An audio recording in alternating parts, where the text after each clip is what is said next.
Good morning. Colm Regan. We're very short on time, so I'm going to go straight to the business. My thanks to Wage for the opportunity to be here with you.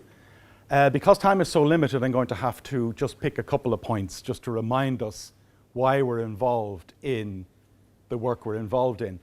One of the concerns I have very often is that this phrase global learning or global education or globalization are words that are thrown about now with gay abandon. They can mean everything from globalizing business opportunities to globalizing communications. We use words like a globalized world. We have instant connection and communication, and yet the world is now more fragmented, more unequal, and more unfair than it's ever been, despite these wonderful opportunities. So for me, the question I was reminded of it yesterday discussing with Scott and Elaine the Donaldson review of the curriculum here. One of the key words that roars out of it is ethical citizenship. And the question for most of us involved now in human rights work, development education, global education is, what does that word ethics mean now? There's a massive outpouring of concern for things out there. Africa, Zimbabwe, women's rights, the environment, the planet, as if somehow they're out there and we're here. But actually, for me, the whole question about global learning, global education, human rights is, what does it mean to be an ethical human being in the world today from the position that we're in? We're all, like it or lump it, among the privileged elite of the planet. Many of us have higher level education qualifications, reasonable jobs. We live in this kind of an environment. What kind of duty does that place on us? What does it mean for us to be an ethical teacher of global learning? That for me is the central challenge that we're facing. So just to remind us of some of the issues, I've chosen the title, 3 Facts, 2 Cartoons, a Photo and a Couple of Ideas. Okay. The first one I've chosen, of course, Phil is going to come in on later on, so I'm not going to labor on this one. We're already using 1.5 planets. This thing out here called development. Many of the ways we came here today, many of the ways we'll go home, are part of the reason why we're already using 1.5 planets. And of course, how are we doing that? You know all about this stuff. It's just a reminder that we're already past our sell-by date. Earth Overshoot Day every year gives us an opportunity to see how the biocapacity of the world is being overshot earlier and earlier in each year. If we continue to pursue development as this globally, it means that the planet can't sustain it, but more importantly, other people can't sustain it either. Because in order for us to have this, others can't. It's a simple, crude equation. We don't have time to go into all the niceties. There's loads of assumptions and footnotes. But bluntly stated, the world cannot afford us. They are not the problem. We are the problem.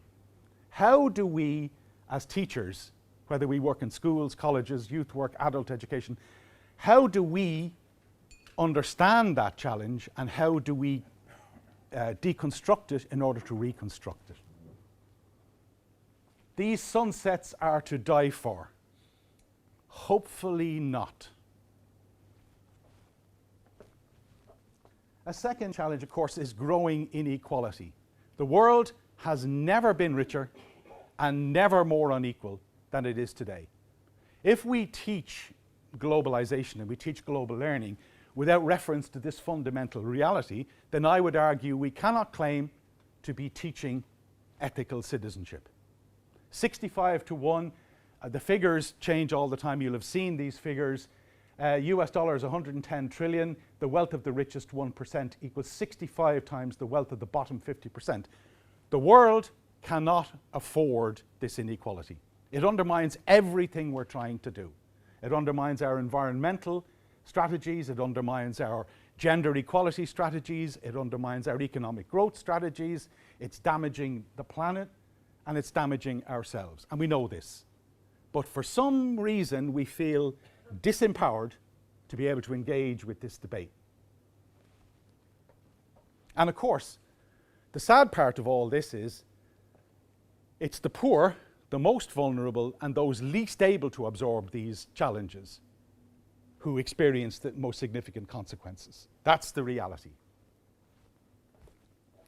One that floors me every time. 2010, every year the UN Secretary General goes to the General Assembly, the Committee on High Finance, at the end of July. It'll happen at the end of this month. And he presents a report on financial flows. And in 2010, they did a summary of the previous 10 years. And I was looking at the table, and the table had loads of minuses. The title said, Financial Flows to Developing and Emerging Economies. But they were all minuses.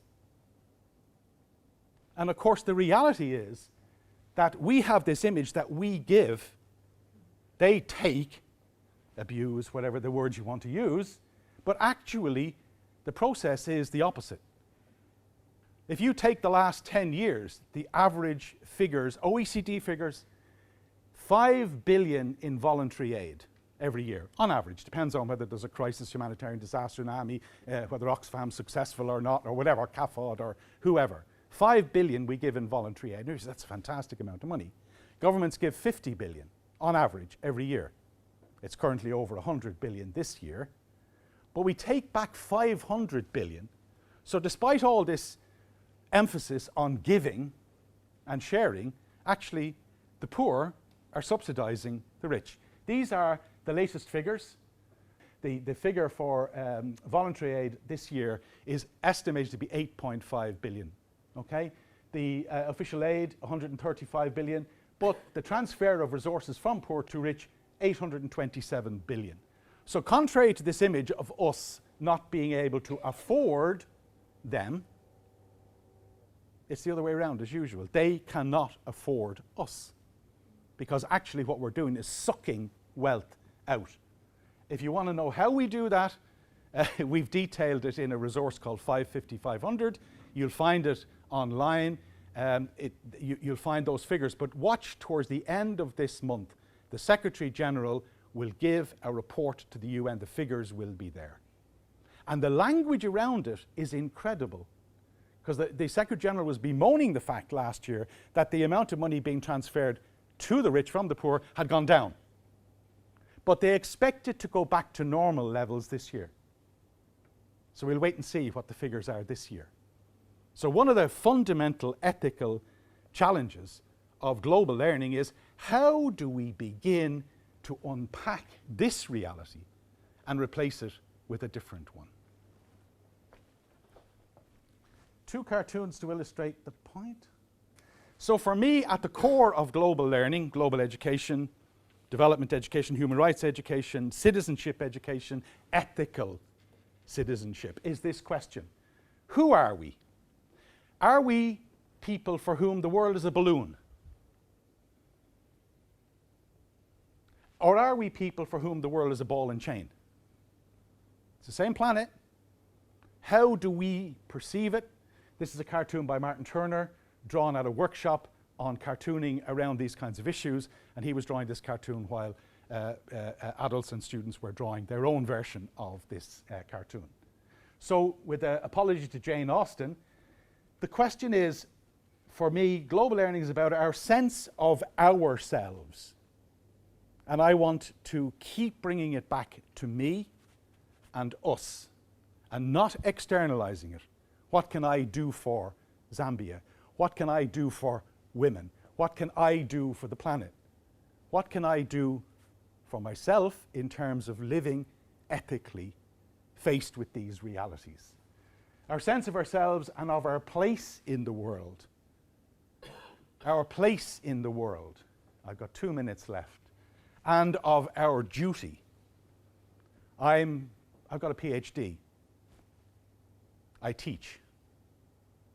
That places certain possibilities before me, but also certain duties on me. How do I understand them, and how do I deliver them? This cartoon again, Martin, the Pope's encyclical Laudato Si on the environment. Let us pray. Indeed. Let us not pray.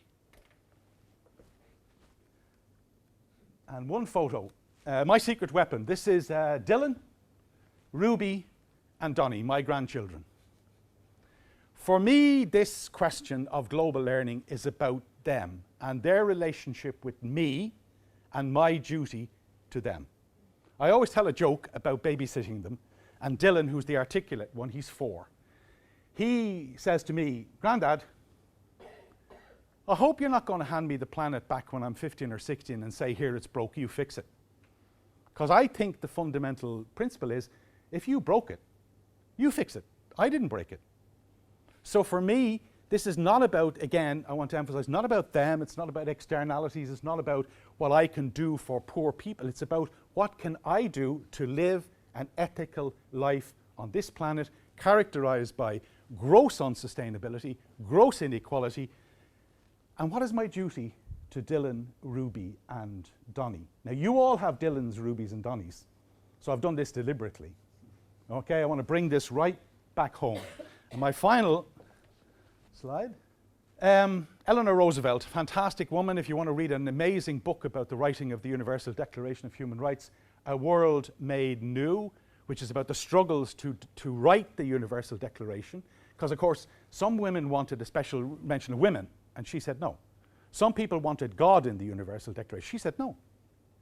The Universal Declaration is for everybody, whether you're a woman, a man, atheist, believer, faith-based, or whatever.